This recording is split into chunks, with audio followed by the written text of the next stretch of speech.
As you can see from our previous episodes, here are the peppers from our garden that we've used.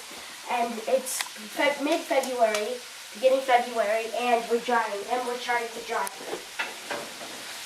We're just going to stir these potatoes around. We don't want to get them too burnt. We just want to get them perfectly cooked through. We don't want to add the onions and the garlic. Dad. We don't want to get the onions and the garlic here because these are going to take a while and we don't want them to burn too easily. So while these are going, I'm going to add our spices. We have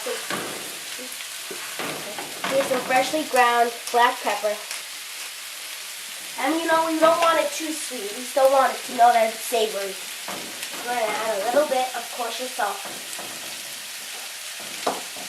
We're going to add, we have our chopped cardamom. It's going to give this a lot of good flavor. We have some cinnamon. We have some good cinnamon brought to you by Spency, the best spice shop in the world. We have some Vietnamese cinnamon. And we have some cumin. And we want you to treat like you're eating a sweet potato pie. We're just going to mix this in. You see how it's setting a nice crust on the bottom. That's what we want.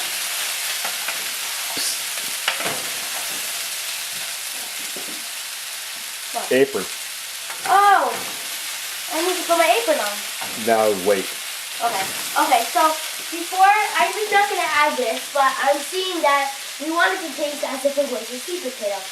So you know what I'm going to add HV's special baking powder, which consists of some of the ingredients we already put in, but it's going to give it way more flavor. I'm going to add a little bit of this. We'll give that a little flavor. And because it's dry, you probably want to add a little bit, right? Yes. Dry spices always have more flavor than fresh ones because it's more, what's that word called? Compacted or concentrated. Because it's dry. So you see how we're getting this nice crust that we want here. So now this is the twist. For a little bit of spice, I'm going to add our homemade pickled jalapenos that I have chopped up. And I've left the seeds in because I only use one slice of them. And this is going to give it a ton of flavor. And that's what we want. So I'm just going to stir this in. And you could smell all the flavors and the spices that I just put in. And you could smell it, and it smells so good. And you could see the mixture of the potatoes. And you could see the ratio of the two potatoes is more. So now's the time that I'm going to add our onions and our garlic. We just use a regular white onion and 3 cloves of garlic that I minced up.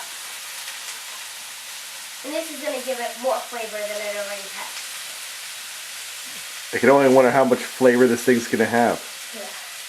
And let me tell you, if you're not a big fan of spicy food, leave out the jalapenos because it's going to give it a little spice in the back throat. But if you're not too big into the heat, or your family doesn't like heat, you can leave it out. So you see we're having a nice crust. I'm going to add a little bit more oil. Keep it from sticking, just a little bit. And since we're not using bacon in this recipe, it's going to make it much healthier. So this is going to be really good. Now I'm going to get a spoon or a fork, and I'm going to see if these are ready and tender in the middle. Let's see if this is as good as it smells.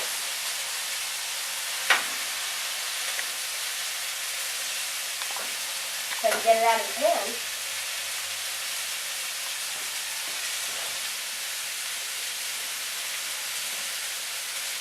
Good flavor, but it needs 5 more minutes. So while you guys are on the break, I'm going to finish making it and plate it. And when you come back, I'm going to show you the finished product and how it tastes.